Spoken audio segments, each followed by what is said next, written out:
बिस्मिल्लाहिर्रहमानिर्रहीम। अस्सलामुअलैकुम दोस्तों, क्या हाल चाल हैं? ठीक ठाक हैं जी दोस्तों। जी जनाब, आज की नई वीडियो के लेकर मैं आपकी खिदमत में हाज़िर हूँ। तो इस वीडियो के अंदर आज हम सीखेंगे कि आप अपने मैक्रोटिक राउटर बोर्ड के अंदर पीपीओ का डायलॉट कैसे रन कर सकते हैं, यानी उसका डायलॉट यूज़र नेम और पासवर्ड लगाकर अपना इंटरनेट कैसे चला सकते हैं। ठीक है दोस्तों, तो मैं इसको थोड़ा सा मज़ीद एक्सप्लेन कर देता हूँ। मेरी थोड़ी सी बात को समझिएगा कि आप जब किसी आईएसपी से इंटरनेट लेते हैं, ठीक है दोस्तों, जब आप किसी आईएसपी से इंटरनेट लेते हैं तो वो आपको यूज़र नेम और पासवर्ड देते हैं।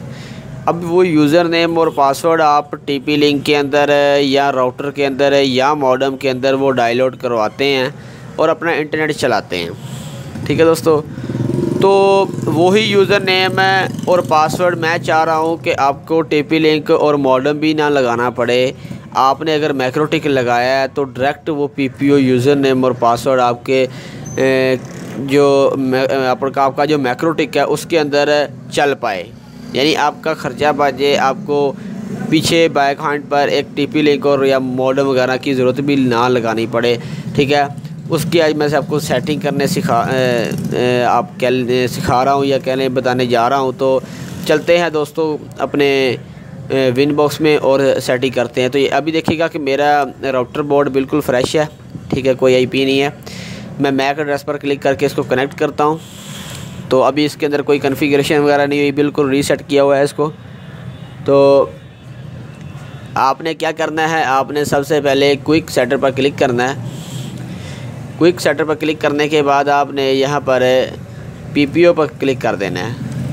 कॉन्फ़िगरेशन मोड इसका राउटर होगा और इंटरनेट मोड इसका पीपीओ होगा। ठीक है, अब यहाँ पर मैं यूज़र, ये देखें यहाँ पर लिखा हुआ पीपीओ यूज़र। अब मैं यहाँ पर पीपीओ का यूज़र लिखता हूँ। मेरा पीपीओ का यूज़र है जनाब अतीक 2565। ठीक है, और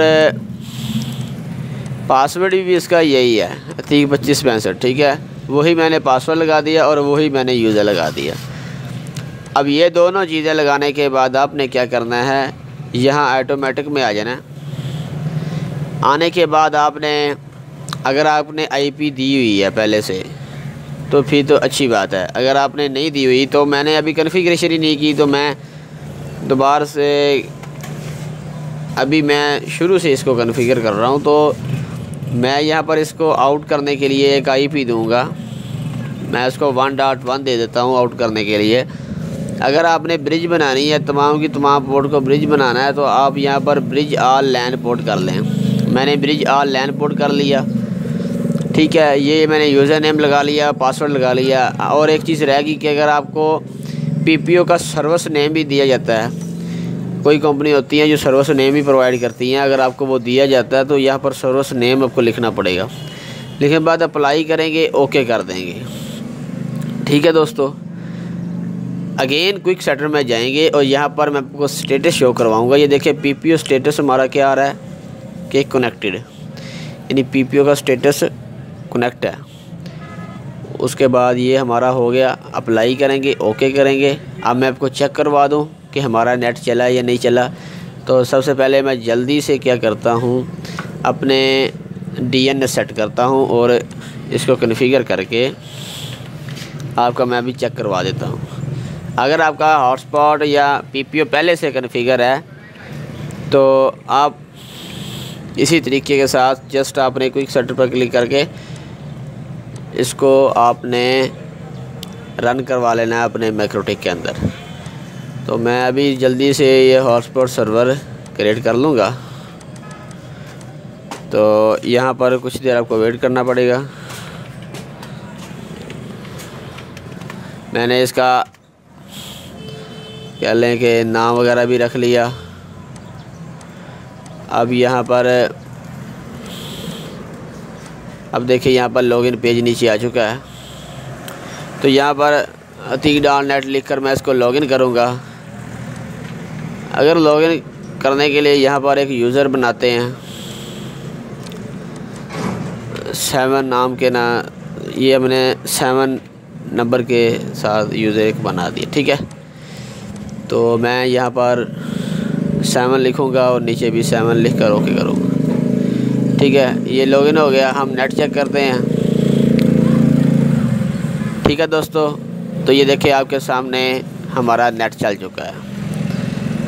तो कोई मुश्किल वाली बात नहीं थी। आप इसी तरीके के साथ अपना पीपीओ जो है वो चला सकते हैं, बआसानी से अपना पीपीओ इस्तेमाल कर सकते हैं। तो अभी देखिएगा कि मेरा 7 नंबर वाला जो यूज़र था वो एक्टिव हो चुका है। तो यहाँ पर मैं आपको चेक भी करवा देता हूँ पीपीओ ट्रिपल पी पर क्लिक करके कि ये देखें पीपीओ क्लाइंट का ही है हमारा। और डायलॉट की में जाते हैं, ये देखें डायलॉट हमारा वही है 30-25-65। ठीक है, अभी देखें कि मैंने कोई भी तार इसके साथ अटैच नहीं की। तो इस तरीके के साथ आप पीपीओ का इस्तेमाल करके अपने सीधा यानी कह लें कि अपने मैक्रोटेक के अंदर पीपीओ को रन कर सकते हैं विदाउट कोई ऐसी डिवाइस लगाए या राउटर लगाए। स्टेटस हमारा कनेक्टेड ही शो हो रहा है। ठीक है दोस्तों, तो उम्मीद करता हूं कि आपको इस बात की समझ लगी होगी। इंटरफेस में जाते हैं और यहाँ पर देख लें ब्रिज 1 बन गई है, तमाम की तमाम बोटें। और जो इंटरनेट आ रहा है वो ईथरनेट 1 के अंदर है, यानी जो मैंने PoE 1 के अंदर तार लगाई है। और ये हमारा जनाब जो स्टेटस है, अभी देखें मैं यहाँ पर कोई चीज़ मूवी डाउनलोड करता हूँ या प्ले ही कर लेता हूँ। कुछ चीज़ अगर मैं यहाँ पर डाउनलोड करता हूँ तो आपको इसका स्टेटस शो होगा। कुछ भाई कहते हैं कि भाई इसके अंदर अगर पीपीओ का इस्तेमाल करें तो सही नहीं चलता या काम नहीं करता सही से। तो मैं कहता हूँ कि भाई इसके अंदर कोई मसला मसाइल होता ही नहीं है, इसमें कोई मसला मसाइल नहीं होता। पीपीओ इस्तेमाल करें। ये देखें अब पीपीओ का डायलॉट है ना, तो ये देखें आप स्पीड दे रहा है आपको जितनी भी आपकी आ रही है इस वक्त। तो ये देखें 4-5 MB जितनी भी। और ये हमारी आगे क्या है, वैन की है पोर्ट। ठीक है, और ये हमारी ब्रिज है। ठीक है दोस्तों, तो उम्मीद करता हूँ कि ये वीडियो पसंद आई होगी। वीडियो पसंद आई तो वीडियो को ज़रूर लाइक कीजिएगा, अपने दोस्तों के साथ शेयर कीजिएगा। चैनल पर नए हैं तो चैनल को ज़रूर सब्सक्राइब कीजिएगा। मिलेंगे एक नई वीडियो के साथ। Thanks for watching. अल्लाह हाफ़िज़।